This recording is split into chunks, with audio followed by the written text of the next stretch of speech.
All right, I will just wait for people to come into the room.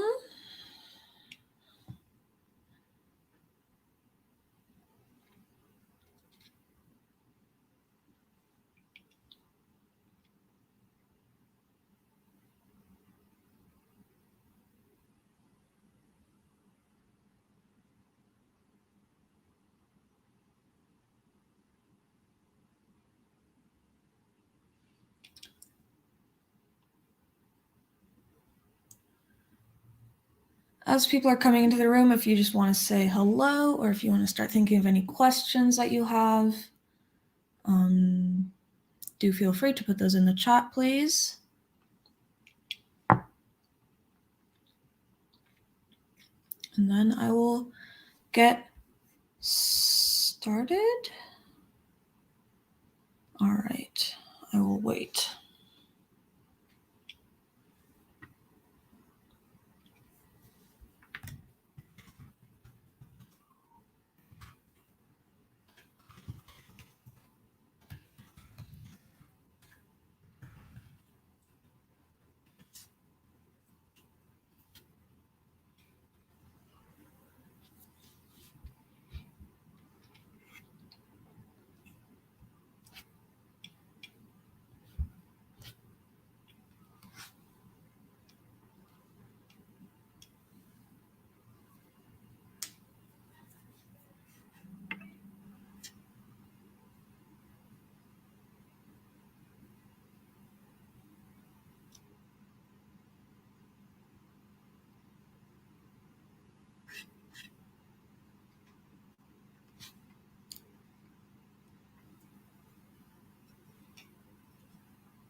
Okay.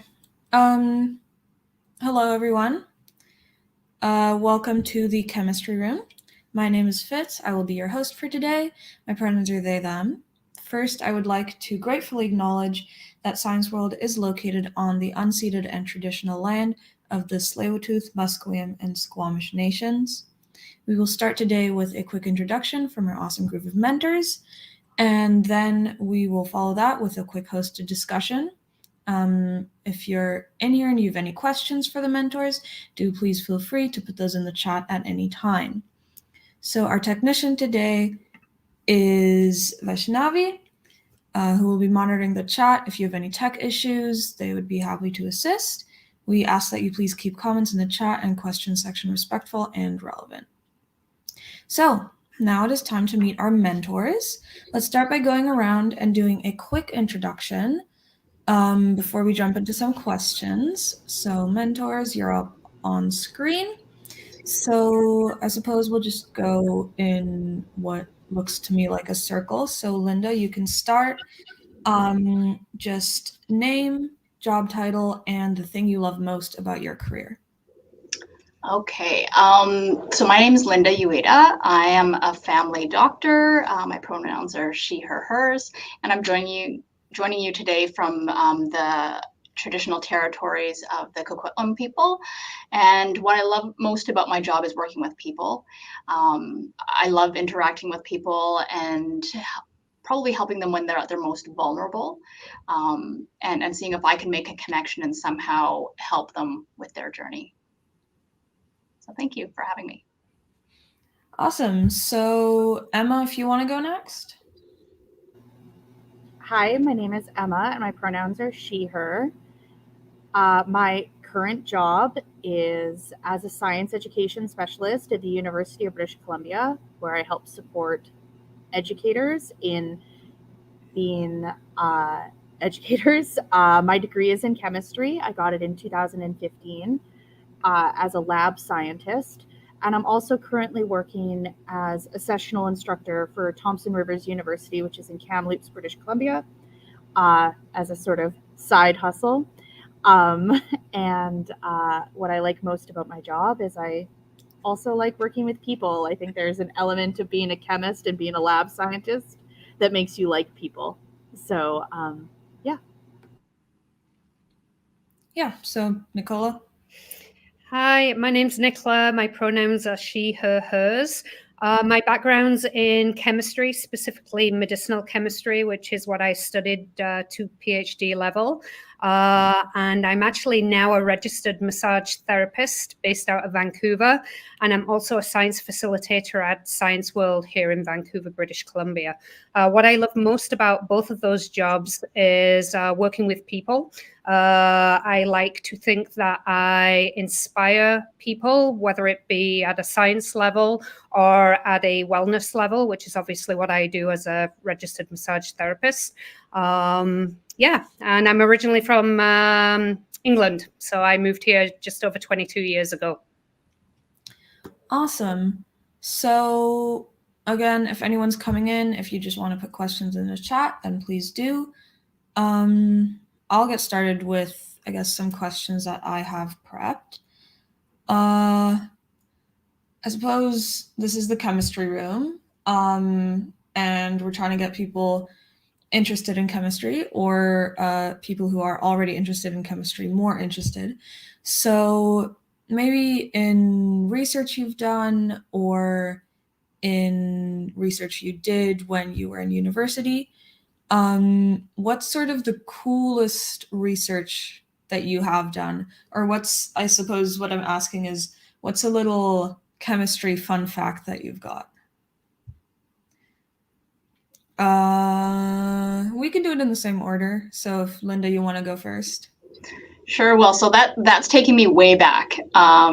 So I completed my Bachelor of Science in Chemistry in Kamloops, which at the time was UBC. They were granting degrees through the University College of the Cariboo, which then turned into Thompson Rivers University. So that's a cool link.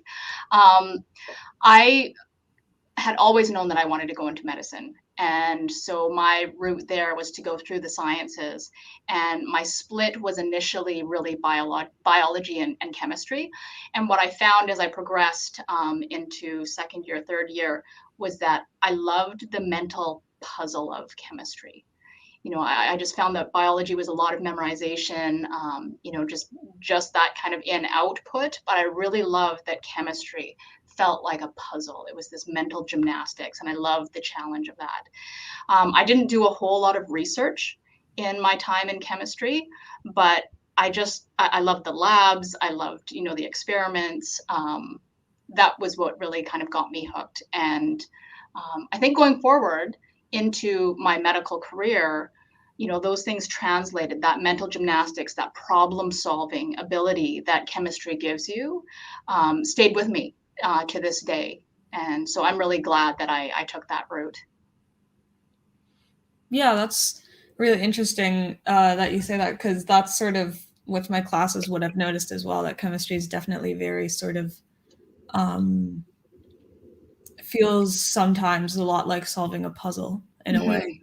It's challenging, and when you solve that puzzle, you're like, oh, that's really cool. Yeah. You know? So I kind of love that feedback. Yeah, definitely. Yeah. Emma, if you want to go next. Yeah, so I did a lot of lab work. I was a lab scientist for many years. I've worked in 4 different labs actually at 3 different schools. So I did about 6 years at the University of Victoria as an undergraduate and a graduate student, effectively making molecules. All of my molecules were all these like really awesome colors, which I loved. So like everything was really colorful, everything was really interesting.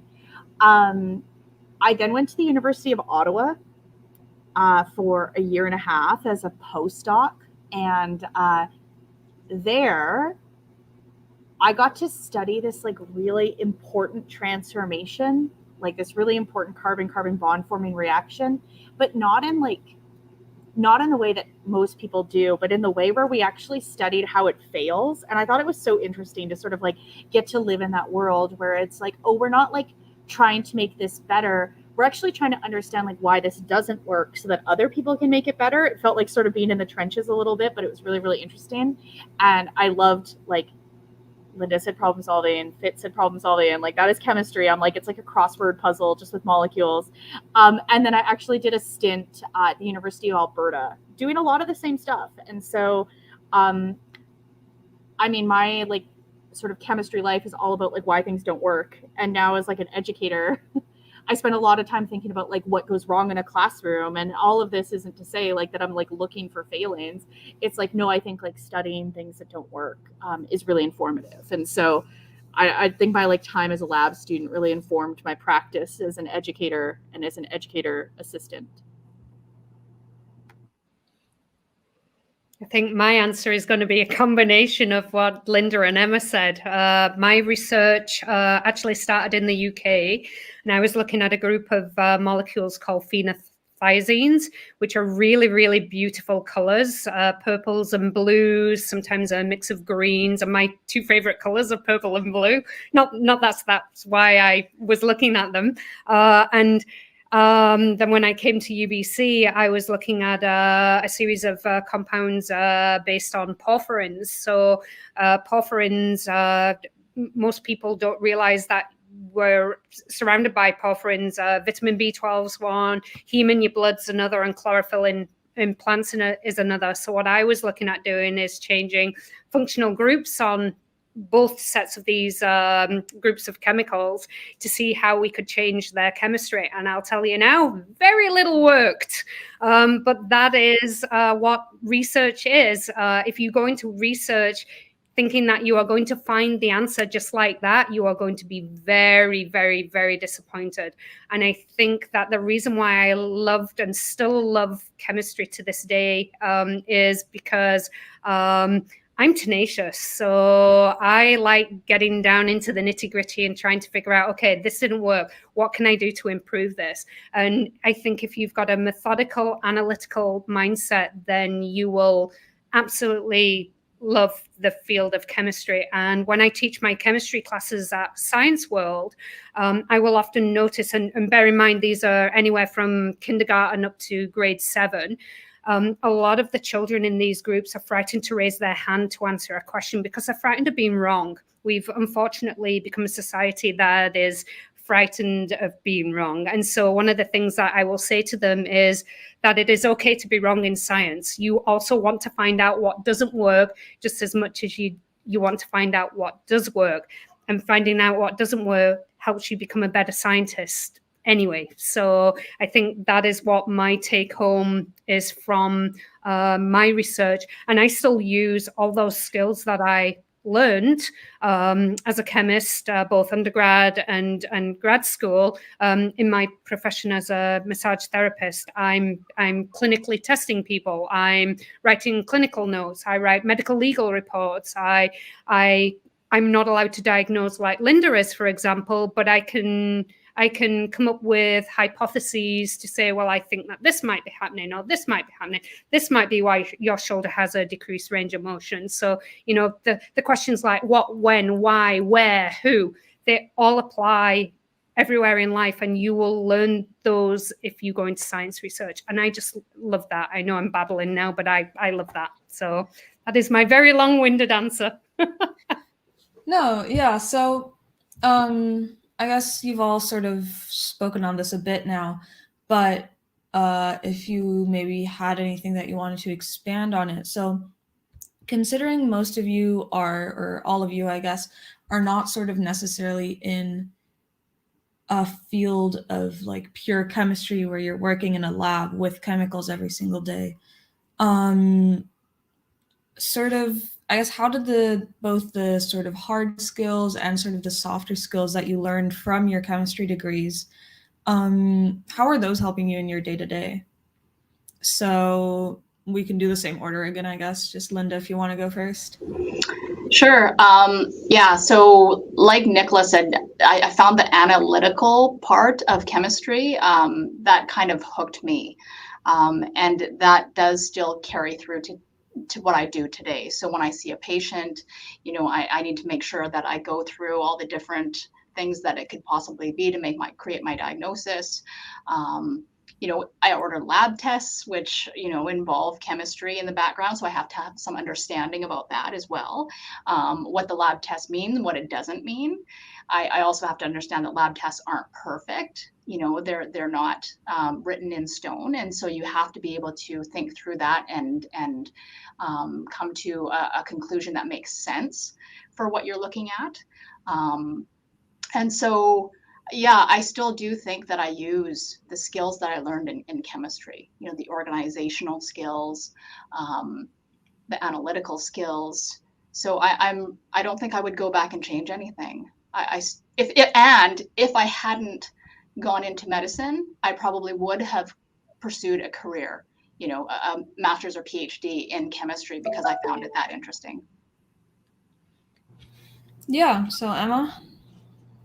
Yeah, I mean, like, I guess for me, I think a lot about how to best teach students. And I think especially lab training for undergraduates is sort of like, it's a little behind the times. Like, we haven't totally modernized what that should look like. And so I think a lot about my time in graduate school, working in a lab and thinking like, okay, what skills did I need to be successful here? And how should that make its way into undergraduate lab programming? Like, how can we reinvent this so that it doesn't feel like a set of deliverables that you're just doing? But like, a lot of my friends joke with me that my nickname is the central science, because chemistry is the central science. And chemistry is so relevant to so many different things. So how do we modernize our teaching approaches so that chemistry becomes not just its like own thing, even though its own thing is beautiful, but like, we've got two medical professionals sitting here. Like, I'm able to talk to all of my friends, whether or not they're earth scientists or biologists or like, and that's, I think, unique to what I do. And like, that's part of what I really like about chemistry is I feel like it makes me interdisciplinary while I still carry a disciplinary degree. And so I think like, for me, that's why it was the perfect undergrad for me, is I always felt interested in everything. Studying chemistry let me engage in everything, even though I engaged in one thing. I mean, again, mine's problem with going last. Mine's a little bit of a combination again of Linda and Emma's answers, but I think I could probably take it back to even pre-university or obviously having studied in the UK pre-A level and GCSE. I remember being 9 years old, maybe 10, and being taken on a school field trip to the University of Liverpool to watch a science show, very similar to a lot of the stuff that we do at Science World, and being absolutely enraptured by the chemistry portion and sitting there and thinking, I want to do that, even though from the age of 7, all I wanted to be was a doctor of medicine. I still was so passionate about this science that I had all of a sudden had not thrust upon me, because I was always aware. I grew up in a very scientific and very educational family, but went through life learning about all these really, really cool things. But all of a sudden there's just this subject matter where I'm like, well, I want to go and do that. And so I don't know if I necessarily went into chemistry because I wanted a career in it. I truly believe that I initially went into chemistry because I had a passion for it. And as I said before we went live, I can remember being at school and my career advisor basically saying, okay, now's the time to pick a career that you're going to do until you retire at the age of 65. And me sort of sitting there thinking to myself, but I don't want to do that.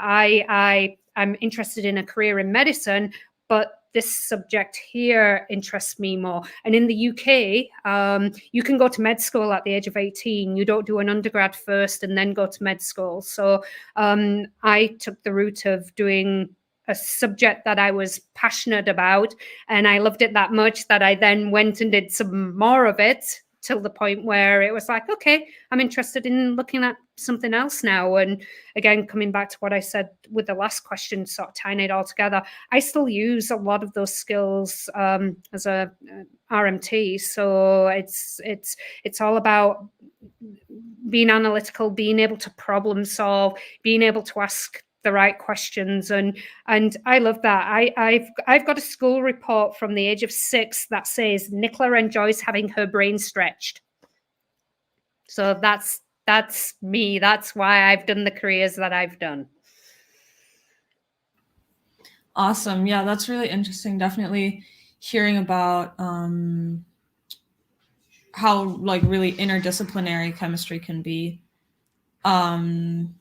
So I guess a slight pivot now. Considering this is like girls in STEAM and we're sort of promoting STEAM careers in especially younger students, what sort of maybe some advice, like not super extensive, just some quick advice that you would give sort of a young student who was interested in chemistry? Maybe we'll go the other way around this time. So, Nicola, if you want to start. Okay, I've got 2 points I am going to make. Number 1, do not be scared of organic chemistry. Everybody thinks they have to memorize everything in OChem. You do not. There's always basics, and then you build. It's building blocks. You basically take the basics, and big scary molecules become super understandable if you know the basics. Number 2, follow your dreams. Never, ever, ever let anybody tell you no, because you can. If you want it hard enough, you can and you will. I feel that as somebody who's traditionally taught organic chemistry for the last like 10 years, like people are in tears before I've even started talking. And I'm like, please let me like start, like let me get through the syllabus before you've cried. Then you may cry. So I definitely agree with that. The advice I have, it's hard for me to even think about being a student, and I'm not even that far removed. Like, I graduated for the first time in 2010 and the second time in 2015. And even in the last 15 years, I feel like the landscape has totally, totally changed. And so I guess my advice would be to approach everything without boundaries. Like, you're training for jobs that don't even exist yet. Like, we're now at this like incredible time of like everything's changing all the time.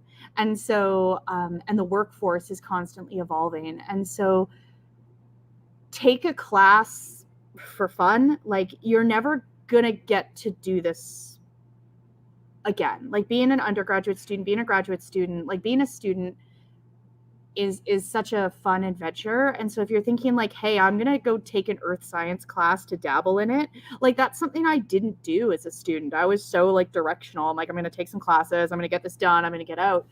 And then I started teaching at a small school where I got to work with people across all the disciplines. And I was like, man, I wish I took some of this stuff.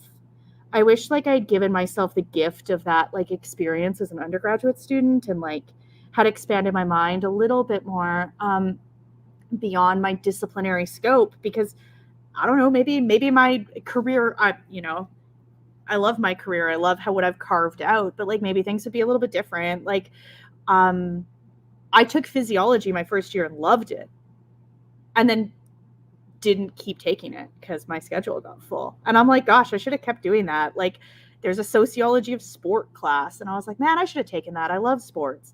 And so like, I think that's the advice I would give is like, be creative, be without boundaries, and like take some weird stuff as a student. You have to take electives, take some weird stuff. Don't be like, I have an elective, I'm going to take physics. Because like, that's what I did. Like, what a waste of an elective. I should have taken something weird. So that's my pieces of advice. So I'm going to say, I think there's so much pressure. So my daughter just started at SFU this year, but I feel like the kids at that age are feeling so pressured to figure out what you want to do. And I can honestly say that I didn't find my passion until I was in my 40s. So what I did was I picked a direction that I thought I wanted to go in, and I just chose something. and I stayed open to what was to come. And I think that is like just be able to trust in whatever's happening is happening, and that things are going to sort themselves out. And it might not be tomorrow, it might not be next year. Like I said, for me, it was in my 40s. I finally realized at heart, I'm an educator. And so, yes, I'm a family doctor, but thinking outside of that box, what I did in my 40s was I started to educate in school systems. So, so I teach young people about mental health, about depression, about anxiety. I'm now teaching doctors about trauma and bonding and attachment. And so you never know where this path is going to take you. And like Emma said, take weird stuff, right? So when I was, I think, 15 or 16, I took a class in public speaking, Toastmasters. And that didn't reconnect with me until, that was 6 years ago when I first started doing public speaking again. But that served me because I remembered the lessons that I learned as a teenager about how to talk to people. So take weird things. You never know when it's going to show up again in your life.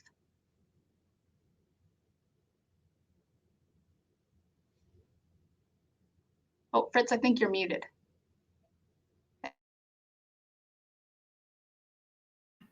Yes, sorry, I was muted. Yeah, that's really amazing advice from all three of you.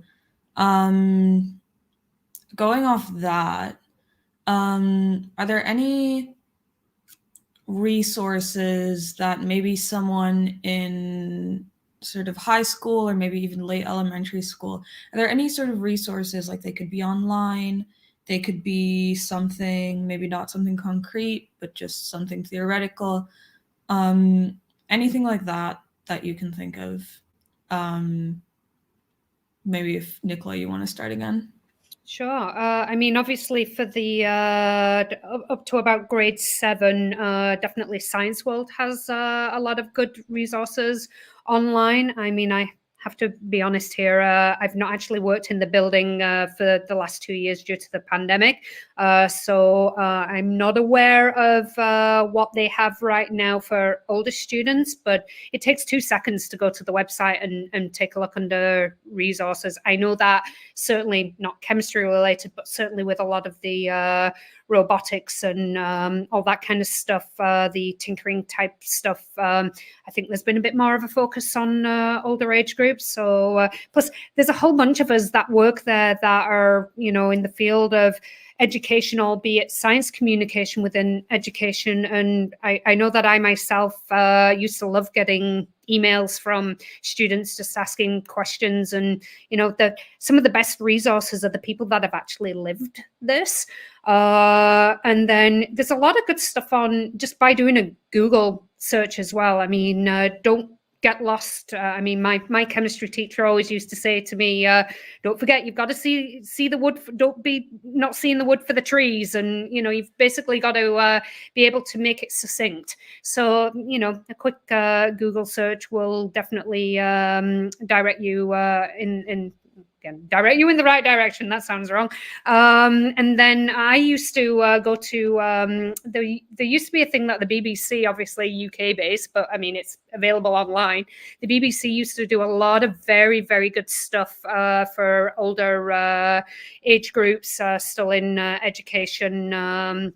Through their website.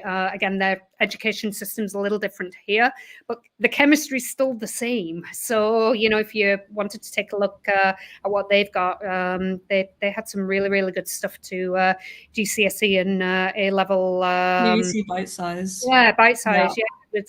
It was fantastic. Yeah, so, I use it all the time. It's bingo, really there you go. You can promote it even better than I can. So yeah, and then there's a lot of really, really good stuff on social media these days. Just amazing stuff like the Royal Society. I mean, not just chemistry, biology, physics, so well represented.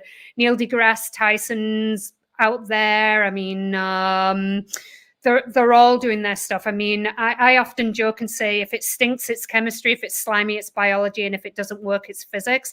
Yet I've been to see Professor Brian Cox twice. He's an astrophysicist. I love that guy. His stuff is so well done. You could have absolutely no background knowledge on this stuff, and I don't. And you will come out of there feeling like you just got a degree in it, but having enjoyed that degree. He's actually coming to Vancouver in June, I believe it is. I've got tickets to go and see him. He's so good. So he's got a lot of very, very good resources. And then there's a bunch of very good podcasts too. He himself does the Infinite Monkey Cage, and every episode, I think it's weekly, but every episode they invite a bunch of scientists from very, very different backgrounds, and they have a really, really cool discussion. And I've sent a couple of patients to that podcast for their children, because their children have been struggling with chemistry or biology or physics. So yeah, there's the stuff that I didn't have when I was that age is definitely available now. You just need to know where to look. I mean, I think Linda will probably, I don't know, maybe Linda's a little younger than me, but back when we were doing a lot of our stuff in our undergrad, I mean, when you wanted to find the information, you used to have to fill out yellow cards and send it off. And yeah, whereas now it's just like, it's just at the touch of your fingers. So that would be a very extensive, more extensive than I planned to be, list of where you could go and look for stuff. I'll add a few. This tells you how many resources there are. There's a website called MEL that sells at-home experiments that are awesome and has a lot of like a blog about at-home experiments, stuff you can do in the comfort of your own home, which is awesome, and it's a great resource. There's a lot of really good books about like chemistry's place in society. There's, Napoleon's Buttons is a classic. There's one called The Alchemy of Air about the advent of ammonia synthesis, which is completely world-changing.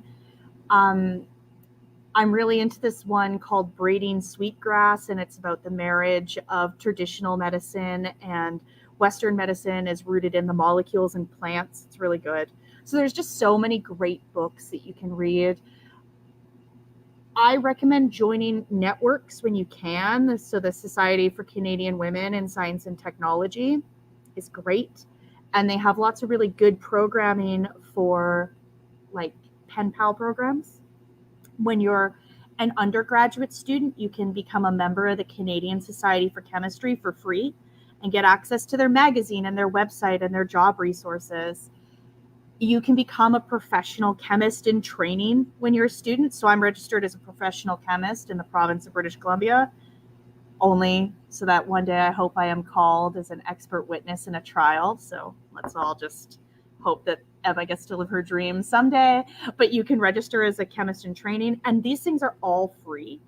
And so that's why, and so there's all these great networks. And so I recommend just becoming part of them, because then they advertise specialized networks. You can go to conferences and just meet a lot of people. And I think that that's one of the best ways to sort of get a feel for what the field looks like and where it's going. Yeah, and I'll just kind of echo that. I think that what has really helped me in my career, no matter if it was, during the time I spent with chemistry or in medicine, and now some of the educating I do, I would say, don't be afraid to reach out to people, network with people, because often opportunities come out of those connections. Somebody that knows you might hear of an opportunity that you never would have heard of, but had you not known that person. And, whenever I have a young person who comes to me about advice, I love that. I love giving back and telling them and helping them get a foot up. So I would say, make connections, talk to people. You don't have to reinvent the wheel all by yourself. There are people out there who know so much more than you might know at your stage, and use those people to learn more about what you could possibly do.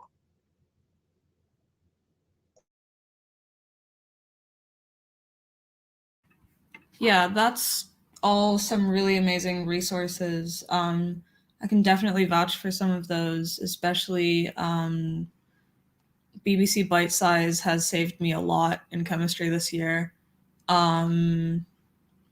things like there's university websites, which often have good resources. But yeah, those were all some really interesting things. I'm not sure how much time we have left, but I suppose just sort of a closing question.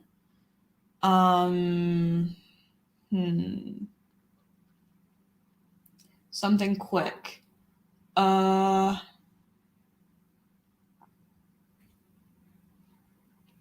not sure. Maybe I can let you freestyle and see if there's just anything that you still want to mention that you didn't manage to get in. Yeah, so we have 5 minutes. So if there's anything you still want to mention, feel free. Nicola, you can go first. I can't remember if I'd already said this or if it was the pre-chat that we were having. That by going into a subject like chemistry, it doesn't necessarily mean that that is what you've locked yourself into. I mean, all three of us that are sat here are doing things that aren't necessarily chemistry related. I mean, Emma's probably the one that is still doing the most chemistry related stuff. But certainly, as Linda and I have said, we've still retained those skills. And so, you know, studying a subject like this, I think, again, if it's something that you're passionate about doing and, you know, throw in a couple of the extra weird things to study as well. I mean, like you, Emma, I did physiology too, and I loved it. And I was like, why did I not continue doing that? You know, I think the world is changing, again, reiterating what we've already said. And so these life skills will carry you through whatever career it is that you eventually decide to go into. But know that it's okay to then decide after a couple of years, I don't want to do this career anymore. I think I want to go and do something else. So, you know, it's the world can sometimes seem like a very, very scary place. I'm sounding old now. A very, very scary place, but it's also a very wonderful place. And we have lots and lots of opportunities. And I love the fact that women have been so prolific and prominent in science. This is where I get emotional, not just chemistry. I mean, you don't even need to look back the last 20 years. You can go back to the early 1900s. We didn't necessarily get the recognition that we deserved back then, but we are getting the recognition now. And you guys, all you teens, are the ones that are going to carry this forward into the future. So if you are passionate about this stuff, grab it by the horns and go do it. You will be successful. And then, you know, if you decide you want to take a year out and go travel the world, then do that too. The world is your oyster, and you know, it's very, very cool. There's times where I'm like, I wish I was 16 again, and then there's times where I'm like, yeah, maybe not. Yeah, so if I could interrupt for a second, it is possible for viewers to ask a question. We have about 2 minutes left, so if you have a super fast question, then you can ask that. If you just want to put that in right now.